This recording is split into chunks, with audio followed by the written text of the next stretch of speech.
Hey everyone, एक बहुत ही important update है सभी एसएससी सीजीएल 2025 एस्पिरेंट्स के लिए। ये अपडेट सीधी स्टाफ सिलेक्शन कमीशन की तरफ से आया है एंड ट्रस्ट मी, आप इसको मिस करना बिल्कुल अफोर्ड नहीं कर सकते। सो अगर आप भी उन लाखों स्टूडेंट्स में से हैं जो सीजीएल 2025 को क्रैक करने का ड्रीम देख रहे हैं, तो अगले कुछ मिनट्स आपके लिए सुपर इंपॉर्टेंट होने वाले हैं। सो प्लीज़ ध्यान से सुनिएगा। ऐसा मैं क्यों बोल रही हूँ? क्योंकि एसएससी ने एक नया नोटिस निकाला है और इसका सीधा इम्पैक्ट डायरेक्ट इम्पैक्ट आपकी पोस्ट प्रेफरेंसेस और एलिजिबिलिटी पर पड़ेगा। और हाँ, स्पेशली अगर आप पीडब्ल्यूडी कैटेगरी से हैं तो ये आपके लिए एक्स्ट्रा इम्पॉर्टेंट है। ओके, तो आज हम क्या क्या कवर करने वाले हैं? सबसे पहले देखेंगे कि एसएससी का नया अपडेट है क्या, फिर इसमें क्या चेंजेस हुए हैं, पीडब्ल्यूडी कैंडिडेट्स के लिए पोस्ट्स में क्या बदला है, कुछ इंपॉर्टेंट कोड्स को भी समझेंगे और लास्ट में आपके लिए की टेकअवेज क्या हैं। चलो शुरू करते हैं। Right, so first things first, ये नया अपडेट है क्या? एसएससी ने एक ऑफिशियल कोरिजेंडम रिलीज किया है। अब ये कोरिजेंडम क्या होता है? सिंपल लैंग्वेज में इसका मतलब है एक शुद्धि पत्र या एक करेक्शन।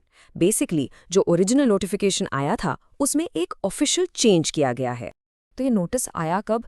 ये आया है 5 मार्च 2026 को, और ये स्पेसिफिकली ध्यान देना कंबाइंड ग्रेजुएट लेवल एग्जामिनेशन 2025 के लिए है। सो डेट और एग्जाम ईयर इन दोनों को कनेक्ट करके याद रखिएगा। Okay, so the big question इस नोटिस में एग्जैक्टली चेंज क्या हुआ है? Let's get right into it. So ये जो चेंज है ना, ये ओरिजिनल नोटिफिकेशन के एनेक्शर वी में हुआ है। आई नो, अब आप सोच रहे होंगे कि भाई ये एनेक्शर वी क्या चीज है? Let me break it down for you. Simple words में एनेक्शर वीपीडब्ल्यूडी कैंडिडेट्स के लिए एक रोड मैप जैसा है। ये एक ऑफिशियल लिस्ट है जिसमें साफ साफ लिखा होता है कि कौन कौन सी पोस्ट्स अलग अलग डिसेबिलिटी कैटेगरीज के लिए सूटेबल हैं। मतलब जब आप अपनी पोस्ट प्रेफरेंस भरते हो ना, तो this is the most important document for you. और अब इस नए करेजेंडम के थ्रू एसएससी ने इसी इंपॉर्टेंट लिस्ट को मॉडिफाई कर दिया है, यानी बदल दिया है। इसका मतलब साफ है कि पीडब्ल्यूडी कैंडिडेट्स के लिए कौन सी पोस्ट सूटेबल है और कौन सी नहीं। उसकी लिस्ट में अब कुछ इंपॉर्टेंट चेंजेस आ गए हैं। Okay, let's dive into the most important part of this update. किन चेंजेस का अलग अलग पोस्ट पर क्या इफेक्ट पड़ा है, ये सेक्शन प्लीज बहुत बहुत ध्यान से सुनना। First up, and this is really important, कुछ हाई प्रोफाइल पोस्ट्स को अब पीडब्ल्यूडी कैंडिडेट्स के लिए नॉट सूटेबल डिक्लेयर कर दिया गया है। कौन सी हैं ये पोस्ट्स? लिस्ट में है assistant enforcement officer in ED, sub inspector in CBI, sub inspector in NIA और inspector in central bureau of narcotics. ये एक बहुत बड़ा चेंज है, स्पेशली उन स्टूडेंट्स के लिए जिनका टारगेट यही पोस्ट्स थी। बट वेट, डोंट वरी, घबराने वाली कोई बात नहीं है।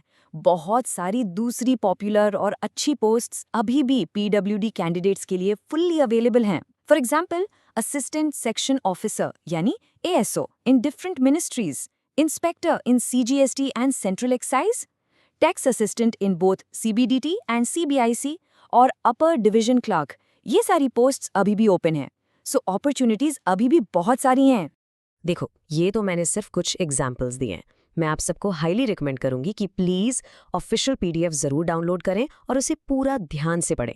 इससे आपको अपनी स्पेसिफिक डिसेबिलिटी कैटेगरी के लिए एग्जैक्टली कौन सी पोस्ट सूटेबल है वो कंफर्म हो जाएगा। ऑलराइट, अब जब आप ऑफिशियल पीडीएफ खोलेंगे ना, आपको वहां बहुत सारे कोड्स दिखेंगे, बी, एलवी, ओए, एस, एसटी, और ये थोड़ा कंफ्यूजिंग हो सकता है। बट डोंट यू वरी, हम इनको अभी एक एक करके सिंपल तरीके से समझेंगे। सो पहली कैटेगरी है डिसेबिलिटी कोड्स की। ये कोड्स आपकी पीडब्ल्यूडी कैटेगरी बताते हैं। जैसे बी का मतलब है ब्लाइंड, एलवी का मतलब है लो विजन, वैसे ही ओए मतलब वन आर्म, ओएल मतलब वन लेग, ये फिजिकल डिसेबिलिटीज के लिए हैं। इन कोड से आप नोटिस में अपनी कैटेगरी को ईजिली पहचान सकते हैं और उसके आगे देख सकते हैं कि कौन सी पोस्ट आपके लिए है। इसके अलावा भी कुछ और कोड्स हैं, जैसे SLD for specific learning disability या MI फॉर मेंटल इलनेस। और अगर MD लिखा है तो उसका मतलब है मल्टीपल डिसेबिलिटीज। इन सबको अच्छे से समझना बहुत इंपॉर्टेंट है ताकि आप पोस्ट प्रेफरेंस में कोई गलती ना करें। नेक्स्ट अप है फंक्शनल रिक्वायरमेंट कोड्स। अब ये क्या है? ये कोड्स बेसिकली बताते हैं कि उस जॉब में किस तरह का फिजिकल काम करना पड़ेगा।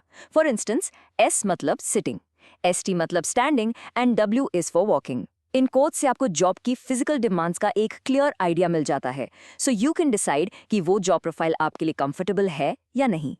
ओके, सो इतनी सारी इन्फॉर्मेशन के बाद द मेन पॉइंट इज अब आपको आगे करना क्या है? What are your next steps?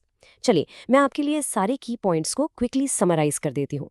Step 1, SSC की वेबसाइट पे जाओ और ये ऑफिशियल नोटिस डाउनलोड करके पूरा पढ़ो। स्टेप 2, लिस्ट में अपनी स्पेसिफिक डिसेबिलिटी कैटेगरी का कोड फाइंड आउट करो।